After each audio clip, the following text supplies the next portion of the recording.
Imagine the sun barely crawling over Times Square, splashing New York skyline with soft golds and pinks inside the Good Morning America studio. It's a different heat, blinding artificial electric lights, hum cameras, gleam air crackles.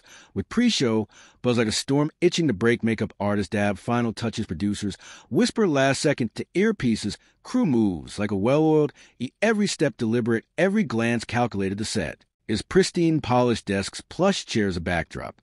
Screaming morning show cheer beneath the glossy surface, something bruised, something heavy, something waiting years to explode. Mark Wahlberg strides through the studio doors, Boston swagger intact, tailored jacket, hugging his frame crisp white shirt open, just enough to hint at the street kid buried under Hollywood polish. His smile, his sharp handshake firm, energy coiled, but confident like a man who's done this 1,000 times. He's here to plug his latest action. Flick a bullet, scar redemption, and grit, the kind of role he was born to play. This should be easy, a quick chat, a few laughs, maybe a soundbite stunts, or co-stars, and he's off to the next city routine, predictable, safe. Across the studio, George Stephanopoulos waits behind his desk, notes spread like a chessboard before a grandmaster. His face is calm, professional, but his eyes are sharp, glinting with something colder, something that doesn't match the network smile he flashes as Mark approaches. Mark, welcome back to Good Morning America.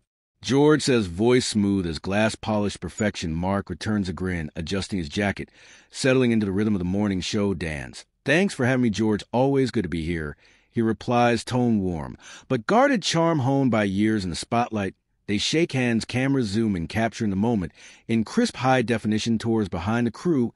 It's picture perfect, exchanging pleasantries under the soft glow of studio. Lights, the red light on the main camera blinks. Steady as a heartbeat, the live audience claps, politely smiles, mirroring the rehearsed warmth of the set. But something's off. The air feels too still, too heavy, like the quiet before a thunderclap. Mark sits, angling his body toward the camera, posture impeccable.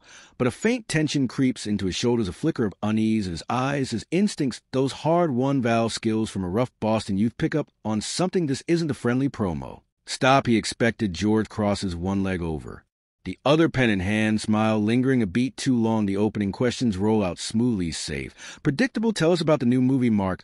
What drew you to this role? Mark leans back, flashing that disarming grin, launching into a spiel about the film's themes of redemption, the adrenaline of the stunts, the chemistry. With his co-stars, the audience chuckles as quips, crew nods along, and for a moment it's business as usual. But beneath the polished banner, a hum grows, a low frequency, ecstatic. Before a storm, a cameraman shifts his weight, glancing at the floor manager. A producer in the control room folds her arms tightly, eyes fixed on the monitors. No one says it, but everyone feels that something's coming. Outside, New York's morning roars to life, horns, blaring sirens, wailing city waking in a frenzy of noise and motion.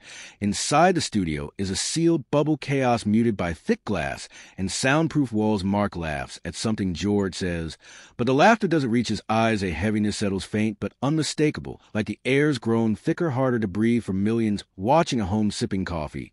In living rooms, it's just another cheerful morning interview, but for those inside the room, crew, producers, Mark himself, tension is palpable, curling around them like smoke. George glances at his notes, a subtle move, but Mark catches it. His smile falters for a split-second, body tensing.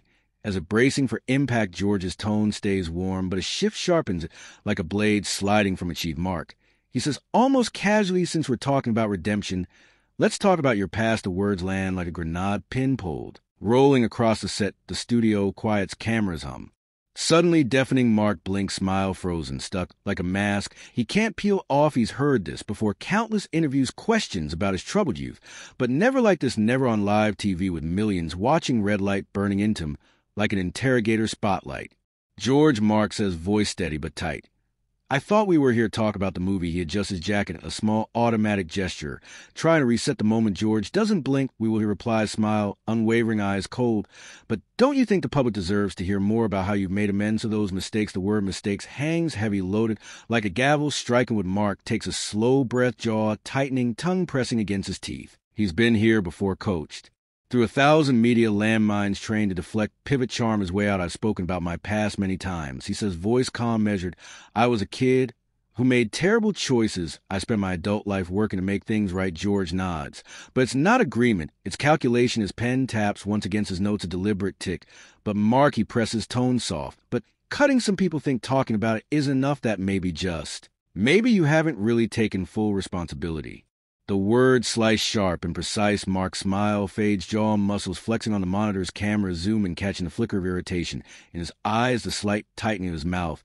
The crew feels it too. A cameraman glances at the floor manager, who shakes her head, signaling to keep rolling. No cuts, no interruptions. This is live.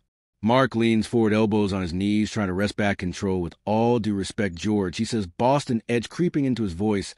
I've owned what I did. I've apologized. I've worked with victims. I've tried to do better every day since. But George doesn't let up still. He interrupts, voice gentle, but relentless. Don't you think people want more than words? These weren't teenage pranks, Mark. These were serious incidents that hurt real people, isn't there? More you could do. The question lands like a blow. Studio shrinking, lights hotter, air thinner. This isn't an interview. Anymore, it's a cross-examination. Mark's hands grip the chair arms, knuckles whitening. His breathing slows, deliberate, fighting to keep the lid on something boiling. Inside in the control room, producer mutters, he's pushing too hard. Another voice snaps, keep it going. This is gold. Mark looks at George, not the host, but the man behind the questions, and something shifts in his eyes. Friendliness fades, replaced by cold, focused intensity. He knows now this isn't about the movie. It never was. The set lights, cameras, they're not for promotion. They're for prosecution. Silence stretches heavy. Electric. Mark's jaw clenches, eyes locked on George's. I've been open about my past for years. He says, voice low, sharp. I've said what needed to be said. I was a kid who made terrible mistakes. I've spent my life trying to make it right. George leans forward, unfazed, tone calm, but surgical. But see, that's the thing, Mark. What you call mistakes, others might call crimes. Real people were hurt. It's not just about whether you've said the right words. It's about whether you've truly taken responsibility. The words hit like a slap. Mark's face tightens, hands gripping the chair so hard it creaks. He exhales through his nose, fighting to stay composed. I've taken responsibility every single day, he says, voice steady but laced with heat. I've owned what I did. I've apologized. I've given back. I've worked with kids who were just like me, kids who needed a second chance. George tilts his head, smile thinning. But that's not the same as accountability, is it? He asks softly. Some would say it's just damage control, a way to polish your image after what happened. A murmur ripples through the crew. Cameras tighten on Mark's face, catching the tremor at the corner of his mouth, the muscle in his temple twitching. He laughs. Once a hollow sound under his breath. You think this is about image, he says, voice rising slightly, Boston grit cutting through. You think I've spent 30 years doing charity for headlines? George doesn't answer. He waits, pen tapping, eyes locked on Mark's face. A power move forcing him to fill the silence. Mark swallows hard, voice sharper. Listen, I've never hidden from my past. I've talked about it in interviews, documentaries, with the people I hurt. I've worked my ass off to be better. I'm not that kid anymore. George's response is swift, cutting. But the victims, he says, you talk about them in the abstract. You use words like mistakes. And better, do you ever think about what they're still living with, what it's like to carry those scars while you're living in a mansion in Beverly Hills? Mark's eyes flash, voice hardening. I think about it every damn day. He snaps, words clipped, deliberate. You think I don't? You think it doesn't haunt me? The exchange is no longer conversation. It's a duel. Every word a thrust. Every pause a parry. Studio lights burn hotter, sweat glistening on Mark's forehead. Across the country, viewers lean forward, coffee cups forgotten, sensing the rawness, the danger, the way this glossy morning show has morphed into something primal. George presses again, tone firm, almost accusatory. So you've changed, you've evolved, you've moved on. But tell me, Mark, do you really believe time erases accountability? Does success cancel out what you did? Mark's breathing quickens, shoulders rising and falling. I paid for it. He insists louder now. I paid for 1,000 times over. You don't know what it's like to wake up every morning carrying that guilt. George's eyes narrow. Maybe not, he says evenly, but I do know that 45 in jail doesn't sound like justice to a lot of people. The words land like a bomb. Studio goes dead. Silent air so thick it could shatter. Mark stares at George, mouth half open, RDS coming. His face tightens, eyes darkening, and for a moment something dangerous flickers across his expression, a storm gathering behind the calm. He doesn't speak. He sits, jaw clenched, silence, stretching longer than it should. The audience at home doesn't know it yet, but they've witnessed a moment. This interview becomes something else entirely. It's the pause before the explosion. Then it happens. Mark shows back from the chair, metal legs screeching across the floor, sound slicing to the silence. He's on his feet, face flushed, veins bulging in his neck, polished movie star obliterated. Are you out of your mind? He roars, voice raw, thick with Boston fire.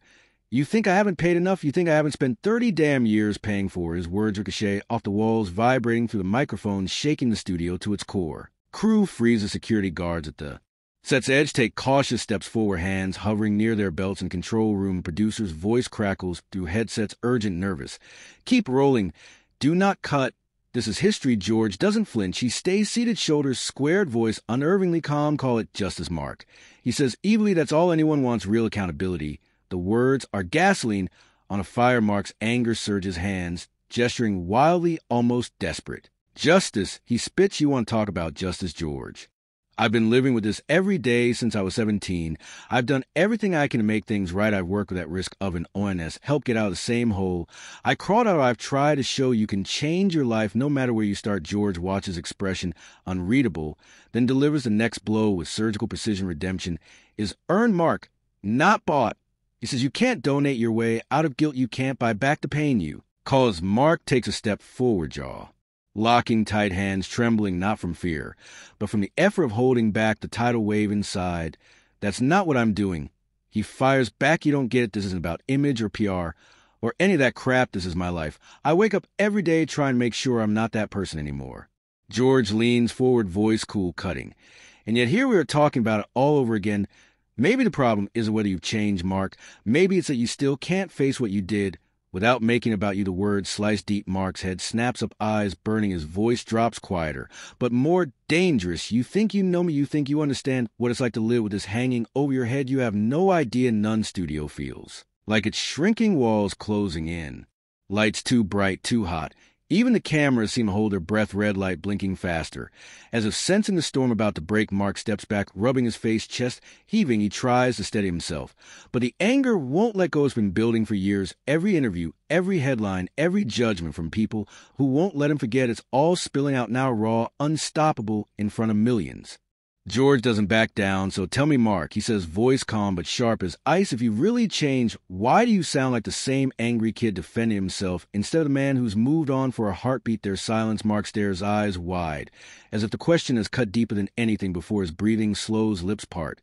But no words come. Studio lights catch the sheen of sweat on his face, the flush of fury, the tightening of his jaw, but behind it all there's something else now. Regret, exhaustion, a sorrow that looks a lot like surrender. He turns to the main camera, chest heaving, eyes boring through the lens for a long moment.